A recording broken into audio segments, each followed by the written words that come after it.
Welcome to the Timmins Public Library Virtual Historic Cemetery Walk of Deadman's Point in the Whitney Cemetery. The slideshow presentation was prepared and presented by Karina Douglas-Takayesu, who is the reference librarian at the Timmins Public Library. The live presentation was originally on Tuesday, July 6, 2021. Before I like to begin, I would like to do a land acknowledgement. I will begin by acknowledging that we are on Treaty 9 territory, which is the traditional land of the Matagami First Nation. The land on which we gather has been home to many Ojibwe, Chippewa, Mushkegowuk, Cree, Algonquin, and Métis peoples. Who lives, who dies, and who tells your story? This is the finale of the of Hamilton, which was a 2015 hip-hop musical about the life of the U.S. founding father Alexander Hamilton, who amongst his many roles and titles included the first Secretary of Treasury in the United States. In addition to the unique interpretation of a complex historical figure's biography, the musical was notable for its cast of people of color in the roles of the key individuals in the foundation of the United States. Alexander Hamilton's fatal duel with Aaron Burr took place 107 years earlier than the events we're speaking about today. He died on July 11, 1804. I also thought that this was a fitting quote for what we're trying to do today with the story of the Porcupine Fire in 1911. There are only a few dominant surviving narratives that can be accessed readily as secondary sources, and although they flesh out the experiences of the settlers of the Porcupine Camp, they represent only about 1% of the population, those who were prominent in the community and those who had a strong command of the English language. The photo you see here is of Porcupine Lake was taken on June 24, 2021, the night before a full moon, similar to the eve of the Porcupine Fire. It was also warm and windy at the time of the picture, but mild compared to the conditions leading into the July 11, 1911 events. There has actually been one attempt to make an interpretation of the history featuring more diverse voices, including Indigenous, and fiddling the narrative medium was a musical. Heart of Gold, the musical, was presented in 2012. It was done as part of the Porcupine Camp Centennial, and it was done with the Timmins Symphony Orchestra, Take Two Theater, and several local dance schools, staged at the Timmins High Vocational School in June of 2012. So this is an interpretation of the lives of the early settlers in the Porcupine Camp in the 1911 fire. It mixed historic facts along with interpretive narratives. The book's lyrics and melodies were written by Lorraine Cool. Melodies, music, and orchestration was done by Luc Martin of the Timmins Symphony Orchestra. Some copies of this book libretto can still be purchased today. Before we lead into the events in 1911, we'll start with the Porcupine Gold Rush. Back in 1906, brothers George and Will Bannerman came to Cobalt in hopes of staking claims in the silver rush that was taking place there. However, they found that the claims were already saturated in the area, and they decided to explore further to the northeast, trying their hands at Larder Lake and Elk Lake in 1907 and 1908, respectively. In 1908-09, along with two Haileybury men named Griffiths and Way, the Bannerman brothers formed the Scottish Ontario Mines Limited. In 1909, along with their assistant Tom Geddes, the group ventured up to the area of the Porcupine Lake. In June of 1909, George made a gold strike about a mile north of Porcupine Lake. He filed his claims in Haileybury, and the Porcupine Gold Rush began. 2 years later, the Porcupine Camp was a booming town with a population of around 4,000. I was fortunate in going through the library's collections that we found in the Porcupine and Prospectors Development Association that there was an Ontario Bureau of Mines report from 1911 which included a comprehensive map of the Porcupine Camp and area. This is a little bit of a zoomed in view, but you can already see that there are the areas of Mountjoy, Tisdale, Whitney, Hodgson Township, Deloro, and Shaw, and the areas here featuring Gillies Lake, Pearl Lake, Porcupine Lake, Bob's Lake, and if you look on the corner going from the top right down towards the middle of the page, you'll see the Timiskaming and Northern Ontario Railroad track. This is a little closer view, just featuring Porcupine Lake and where the events of the 1911 fire occurred. And you'll also see that there are claims for Timmins, Pearl Lake Gold Mine, Shillington, Richardson, and that you'll also see that Gillies Lake is much larger than the contemporary version of the lake. For comparison, this is what we would say the Porcupine Camp looks like today. This comes from Google Maps. And you can see that Hollinger Park takes over what was Miller Lake. The Timmins Public Library is now located right next to the Hollinger Gold Mine, which is a sort of frog-shaped open pit that you can see in the picture. Gillies Lake is about a third of its original size. Pearl Lake still exists with the McIntyre Mine and the McIntyre head frame, and then Porcupine Lake and Bob's Lake remain largely unchanged other than the larger development around the edges. And this is an approximate superimposed version of the two maps, just to give you sort of a feel for where the events were then and now. The site known today as Deadman's Point was originally called Edwards Point. It's a small point of land that pushes out towards the southeast side of Porcupine Lake, and it was known as Edwards Point, named after W.S. Edwards, who was the first president of the Dome Mine. The first death in the Porcupine Camp occurred in 1910 when a young French-Canadian man with the surname Mimalt died. His body was buried at Edwards Point, and his gravesite became the first for the Porcupine Camp. Today, the Whitney Cemetery is at the intersection of Haileybury Crescent and Cemetery Road on the southeastern side of Porcupine Lake. You can access it by foot or car, but unfortunately not by public transit. It can be accessed year-round, however in the wintertime there is minimal snow removal and most of the graves will be covered. If you're unfamiliar with the cemetery site, be careful not to mistake the walking path just right of the gate with the path to Deadman's Point, especially when there's a marker right over with directional flags. Deadman's Point is at the northeastern corner inside the contemporary Whitney Cemetery. Following the main path inside the gate of the cemetery, and you'll be there in about 1 to 2 minutes.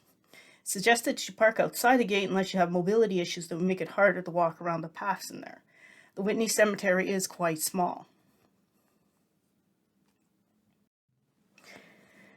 Once you get up to the edge of the path, you'll see some contemporary columbariums, which are sites for cremated ashes, a large white cross and a few markers and headstones in the distance, and a large cement monument by the path. The monument reads, "Erected by the citizens of Canada through the Northern Ontario Fire Relief Committee of the Board of Trade of the City of Toronto to the memory of those who suffered and lost their lives in the Great Holocaust that swept the district of July 11, 1911. The date of the monument is unknown, but it would predate World War II. Since there is only one marked grave that survives from the 1911 fire, you can take in Deadman's Point in about a minute. This is a panorama video taken on July 3, 2021, looking from right to left at the site.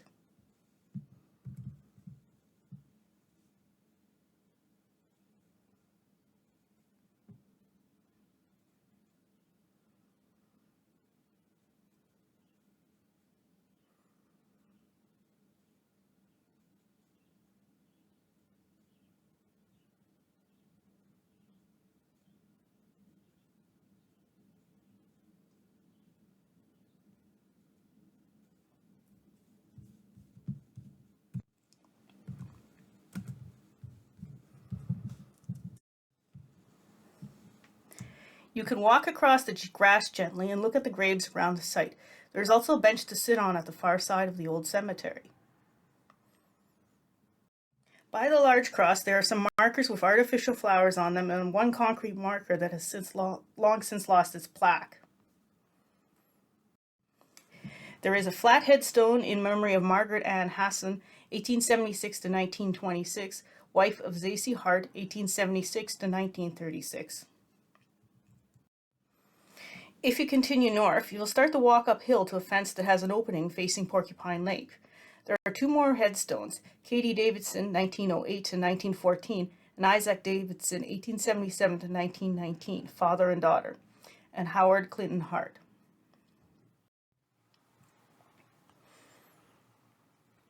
You can continue walking up to the gap in the fence. There is a gravel path on the other side that leads downhill to the rock outcrop at the edge of Porcupine Lake.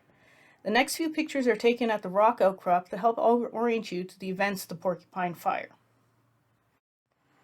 From the top of the path, you can look across the lake and see the roof of the Whitney Marina and the Porcupine and the communications tower in the distance. There are two cylindrical buildings at the edge of the lake which are part of the waste treatment plant. The short walk down is steep but manageable. When you stand on the outcrop, look to your left, southwest, and you will see the berm of the Newmont Porcupine Mine in the distance. That is the site of the Dome Mine and the Preston East Dome Mines, their former names. You will also see the skyline of South Porcupine in the distance. This is a zoomed-in view, which you could see with a pair of binoculars or a camera lens. The airport hotel, an apartment building, and a church steeple feature prominent. Today's main business area of South Porcupine is tucked in a couple blocks back from the shore of the lake. The 1911 fire burned through most of South Porcupine. If you look to your right, which is the northeast, you'll see the town sign of Porcupine, the Highway 101 East Bridge, which is approximately the site of the township of Pottsville, named for Ma and Pa Potts, who owned the Shunia Hotel at the time of the early Porcupine. On the far right is Golden City, and the Porcupine Camp began at the Golden City, Pottsville, but the commerce side really built up in South Porcupine. The 1911 fire actually largely missed Pottsville and Golden City.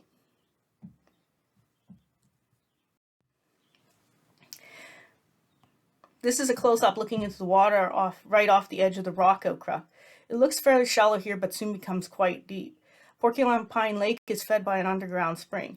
The lake was quite calm at the time of this picture, which was taken on July 3rd, a little after 7 p.m. in the evening. This is the path leading back up to the hill to Deadman's Point. The Whitney Cemetery site slopes to the west and the south. If you are in the contemporary section of the cemetery, you're almost at the shore of Porcupine Lake. I give you a little bit of a feel for who was in the Porcupine Camp. I looked into the 1911 census, which was the 5th census of Canada. There were approximately 4,289 people here, including 177 on the Porcupine branch of the Timiskaming and Northern Ontario Railway. The total male population was roughly 3,859, or 90%, and the total females were 430, or 10%. The townships of Deloro had 100 males, no females. Mountjoy had 200 males, no females. Shaw Township had 25 males, 4 females. Tisdale in the Porcupine District had 3,111 males, 304 females. Whitney had 256 males and 12 females. The Porcupine branch of the Timiskaming and Northern Ontario Railway had 167 males and 10 females. And it should also be of note that the Timiskaming and Northern Ontario Railway line reached the Porcupine Camp on July 1st of 1911. A little more in terms of demographics.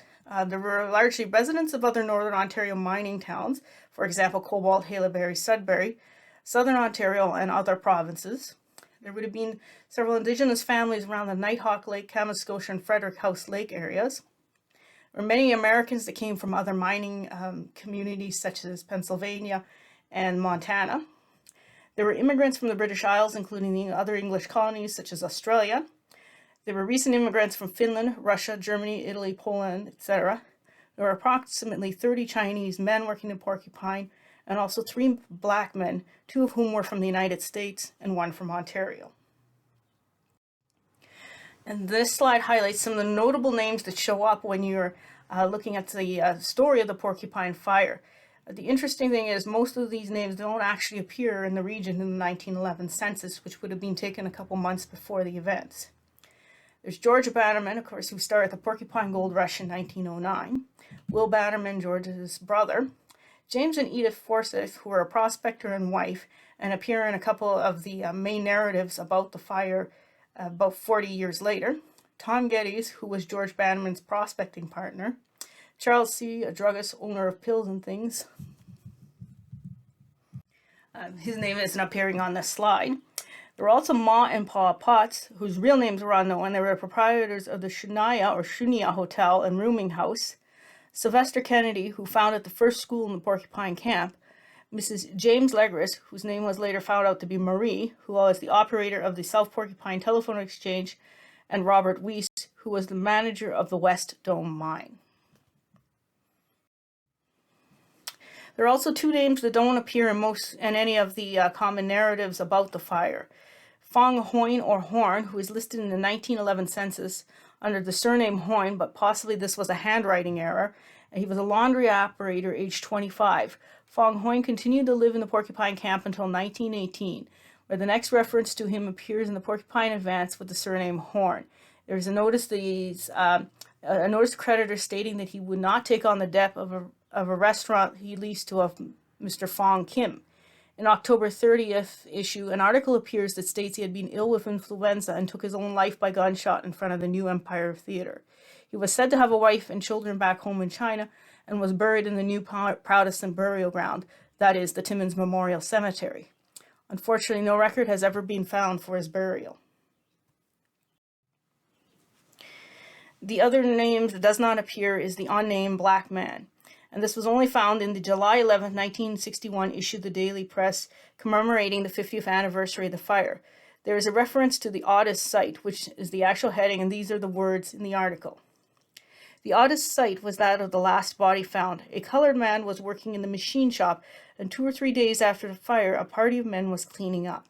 They came across the body of the Negro standing with one shoulder leaning against a tree. His clothes were burned off, but there was not a mark on his body. The 1911 census, which was made public in 2003, shows that there were 3 black men in the camp: Henry Jackson and Harry Davio, who were Americans, and P.J. Busett from Ontario. It's possible that he was one of the 3 men that were listed here. The people in the Porcupine, one of the most known was Robert Weiss, who was the manager of the West Dome mine. He was from Butte, Montana, which is a silver mining town, and he was said to be 6'3" and weighed around 410 to 430 pounds. His weight features prominently in many of the recollections, and as we get further along in the narration, you'll see why this was a factor that was always brought up. He had a nickname of Little Eva by friends, and it was possible that this was an allusion to a character in Uncle Tom's Cabin by Harriet Beecher Stowe. At age 60, he was here with his wife Jenny and his daughter Ariel, age 3. And in this picture that you're seeing, which is from the 1911 Fire Story, a documentary by the Timmins Museum National Exhibition Center in 1981, he's standing here in the wintertime, and it's not likely that the child in the picture is his daughter. You can see this most likely a little boy and looks to be much older than 3. So this is the only image we have of Robert Weiss. Leading up to the Porcupine Fire. The spring and summer of 1911 was unusually hot in all of Ontario. By May, the Porcupine Camp, the muskeg was like dry tinder. Around May 18th, 19th, a fire burned down the Hollinger mine site, including its head frame. There were also several fires that occurred around the Porcupine Camp. There were several groups of people on fire watch constantly. Canada's yearbook for 1911 noted that temperatures in southern Ontario were in the low 100s Fahrenheit, which was roughly 38 degrees Celsius in July. Canada's all-time temperature record was actually set in Wilmore, BC at 115 degrees Fahrenheit at the time, which was 46.1 degrees Celsius, and that had happened just a few weeks earlier. On July 3rd, Stonecliff, a town west of North Bay, was at 109 Fahrenheit, or 42.8 degrees Celsius. On Sunday, July 9th, a fire took place in the Porcupine Camp, which burned down around 20 of the new houses. To give you a little bit of a visual of what the Porcupine Camp would have been seeing around that time, these are some pictures that were taken from the Timmins 9 fire, which lasted from May to almost the beginning of November of 2012. The forest fire began southwest of Timmins on Victoria Day weekend in 2012. Similar to 1911, there was an unusual hot spell in the spring, including a stretch of a few days in mid-March with temperatures reaching as high as 27 degrees Celsius or 80.6 degrees Fahrenheit, just long enough for most of the ground snow to melt before the weather switched around back to being cold, but now it was dry. The warm weather combined with the dryness were ideal conditions for a fire to go out of control. And these views are seen from Roy Nicholson Park on May 20th, 2012. And this is at the bottom of Pine Street North and 8th Avenue inside of Timmins.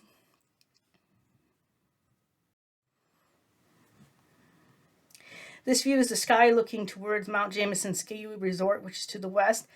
This is formerly known as Kamoskosia Ski Resort, and it was photographed just north of the St. Anthony of Padua Cathedral, which was looking out west over Pine Street North. This was taken on May 24th, 2012. This would be similar to what the sky looked like in the days leading up to the Porcupine Fire. And as you can see, the sun is not setting into the clouds here. This is actually the haze from all the forest fire smoke.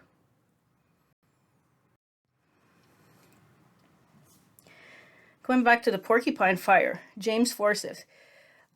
Early in the morning of Tuesday, July 11th, it looked really promising. The sky was clear from the previous day's smoke haze. However, before 10 o'clock in the morning, considerable smoke started to approach the Porcupine from the west. James Forsyth, who was a South African, had already had a business that had burned down the previous year in the 1910 Cochrane Fire. He had formed a partnership with Tom Geddes, who was one of the original gold discoverers in 1909, and James' wife Edith woke him up that morning with her concerns that the fire seemed to be approaching. James noted around 10 o'clock in the morning that the sky in the southwest was black and there was a gentle wind picking up. At 10:30, Edith Forsyth took a suitcase and her pet dog and they headed out by boat over to Golden City on the eastern shore of Porcupine Lake. James and his partner Tom Geddes went to another local, Andy LaRue, and the three of them grew concerned as conditions worsened. By 12:30, they began carting buckets of water from Porcupine Lake to douse the sparks that were flying into town and hitting the buildings. The wind increased. At 1:15 p.m., the fire whistle blew at Dome Mill, which was 1 mile or 1.6 kilometers west of the town. A gale-force wind followed immediately from the southwest and blew burning branches, flaming shreds of birch bark, and sparks onto the town. 10 minutes later, that is 1:25 p.m., Tom Geddes told John Forsyth to run for his life to Porcupine Lake. John took his dog and a cage of English canaries with him from his office, but Tom Geddes suddenly ran back to retrieve his coat despite John's protests and never did return.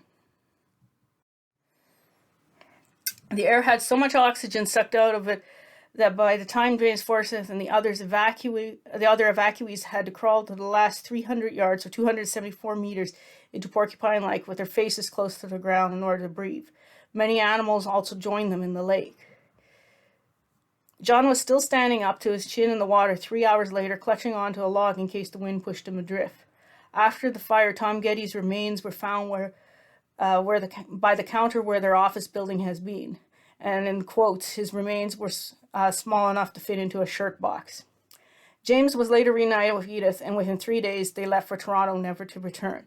His story appears in The Fire That Wiped Out the Porcupine, which is an article in Maclean's magazine by John Gray, published February 1st, 1954, and also the book Great Canadian Disasters by Frank Rasky, which was published in 1961. Mrs. James Legris. Mrs. James Legris was the lone operator of the South Porcupine Telephone Exchange that day. She stayed at her post until almost the last minute to alert a construction camp between Golden City and South Porcupine about a hazard in their path. A rail car full of dynamite at the lakeside was in the path of the fire. William Billy Moore alerted her to the immediate danger of the fire, and she had just enough time to grab her boots and the company cash box before evacuating the building. The building's staircase burned down just as her and Billy Moore left. Mrs. Legris was the only female passenger among 15 men on the boat that headed across the lake. The boat's motor failed twice and then capsized in the water, but it was shallow enough to stay afloat by holding onto the boat. An emergency train the next day took Mrs. Legris and several other injured people to Haileybury. They rode in boxcars that were normally used for livestock. 3 of the injured died on the ride, but Mrs. Legris and the cash box survived. Mrs. Legris went on to live in Timmins until she died in the late 1950s and is buried in the Timmins Memorial Cemetery. Her actions are recollected in the July 11, 1961 issue of the Daily Press. The one thing is, in all these articles, she was always referred to Mrs. James Legris, and it's even says this on her tombstone. We did find out through the cemetery department, though, that her name would apparently have been Marie. The Railcar of Explosives. A rail car full of explosives was parked on the siding near South Porcupine. It contained 350 boxes of dynamite and 500 kegs of powder. Approximate estimation of how much firepower there was. If a box of dynamite contained 50 pounds, there were 17,500 pounds, or approximately 17.95 imperial tons of dynamite. If a keg of powder weighed 100 pounds, there were 50,000 pounds, or approximately 22.72 imperial tons of powder. The total amount of explosives was approximately 30.65 imperial tons. And just as a reference, these pictures showing explosives, the dynamite on the left is listed as stumping grade, which was used for removing tree stumps on farms. So it's possibly that would be much less powerful than the dynamite that would have been used for blasting in the mines. Several men tried to move the rail car, but the fire caught up to them. At approximately 1:40 p.m., the rail car exploded. One of the men had an arm ripped off by the flying debris. Fortunately, the rail siding was built across the swamp, and the soft earth absorbed most of the shock. Nevertheless, it caused the waters of the Porcupine Lake to become very turbulent for the evacuees. There was also a storm brewing as the fire passed through.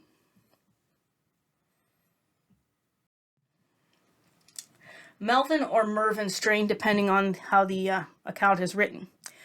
Melvin Strain was a barber in the camp from Haileybury who was one of the evacuees that was on the water. He could not swim, but he joined in with Billy Moore and a man named McMurdoch on the water by holding onto the back of their overloaded canoe, which had no paddles. The water was too choppy and the canoe capsized. Billy Moore tried to help Melvin Strain and McMurdoch with board, but both Moore and Strain ended up drowning. Melvin Strain's body was recovered later. The Weiss family. Robert Weiss, the West Dome mine manager, led his wife, 3-year-old daughter, and a group of others to seek refuge in the mine shaft at West Dome.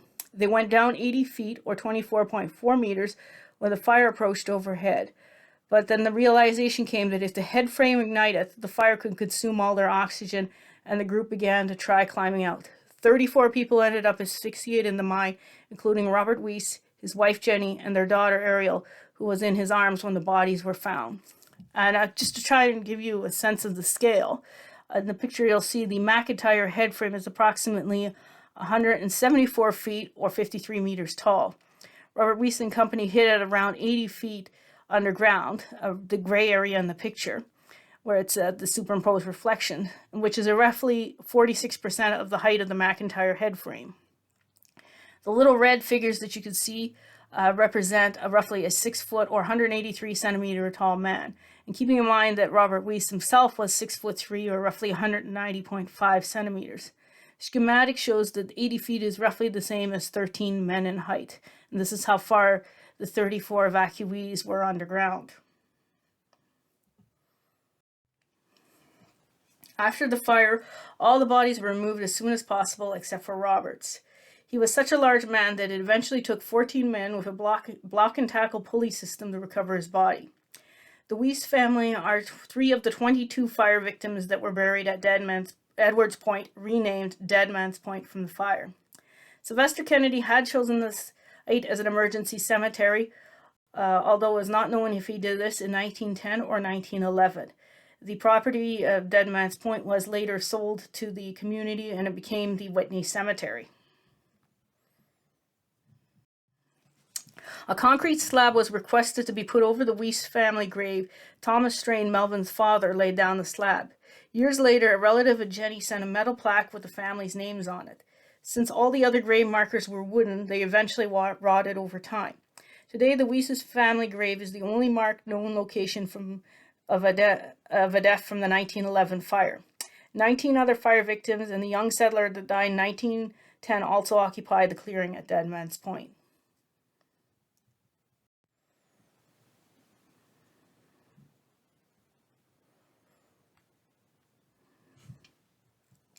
A storm followed the fire, and with it, the temperature dropped, and the fire eventually extinguished itself somewhere east of the Porcupine Camp.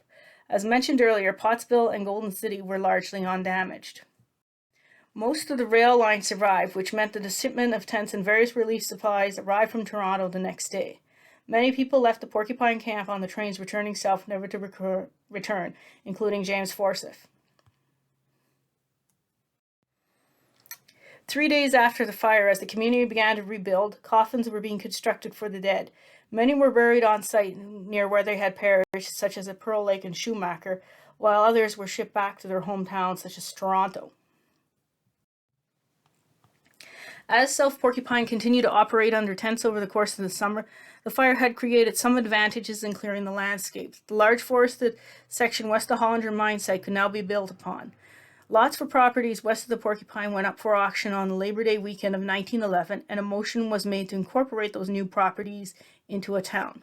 On January 1st, 1912, the town of Timmins was incorporated formally.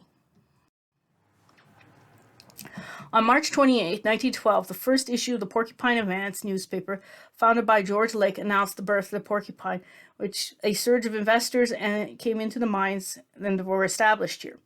Although there have been a few issues of a precursor Porcupine press, the Advance would go on to document the weekly happenings of Timmins Porcupine until its final issue on July 27, 1950. Today, the Lake family continues to operate the Porcupine Advance printing. A newspaper archive has also been digitized online by the Timmins Public Library and can be read online from anywhere in the world. There was also a group of volunteers with the Timmins Museum that in the 1990s and early 2000s had indexed the newspaper, and that index is still being transcribed online. Will Bannerman. Will Bannerman was active in the communities and served as the Reeve of Whitney Township in the 1940s. In 1947, he and his wife returned to the Bannerman family homestead in St. Mary's, where they lived for the remainder of their days. They had 2 sons and 2 daughters, but sadly one son was killed in France in World War II. A biography about Will Bannerman was published in 1992, which was written by his daughters. George Bannerman went on to found the South Porcupine Fire Department and was involved in it for many years. Like his brother Will, he had served as Reeve of Whitney Township back in the 1920s. In 1959, on the 50th anniversary of the Porcupine Gold Rush, Bannerman Park on the north shore of Porcupine Lake was dedicated to him. The site was restored as part of the Timmins Centennial in 2012. George Bannerman died on April 14, 1964, at the age of 84. Almost fittingly, the man that founded Porcupine Gold Rush left on the same day that a massive strike of zinc, copper, and silver was announced at the Texas Gulf site just north of the city, sparking a market surge that took almost a week to stabilize. The Kidd site continues to operation to this day, famous for being the second deepest mine in the world and with home to 2 billion-year-old water. George and Jen Bannerman's grave is in the old section OA of the Whitney Cemetery, just a few steps west of the Porcupine Fire victims. Sylvester Vesty Kennedy. He went on to found the public school board in South Porcupine, in which he served until his death in 1939. He also served in many community and civic capacities, including the Tisdale Town Council. He is buried in Ottawa, however. This memorial plaque stands in front of the yard of Golden Avenue Public School. And on the topic of Golden Avenue Public School, Whitney Cemetery is also the final resting place of Bertha Shaw, another pioneer. Bertha Mary Constance Shaw arrived in a Porcupine Camp on New Year's Eve leading into 1916. She began teaching in a one-room school on the Dome Mines property, and in 1917 went on to a career of teaching at Public School No. 1 Tisdale, now Golden Avenue Public School. She also helped care for people stricken with influenza in 1918, which eventually included her. There is a French immersion public school in South Porcupine that bears her name. Her gravesite is in the same section as Sylvester Kennedy's. The question of what were their names. Officially, there were 71 recognized deaths. Combined with the missing and unknown individuals, the total deaths would be closer to 150. On the following 2 slides, it uses names from the issue of the Mining and Engineering Journal issued in August of 1911, which lists the names of the confirmed deaths and the individuals listed as missing. Many of the missing would have later been confirmed as dead, and the rest are unknown. These are their names.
I'd like to thank you for watching today's presentation.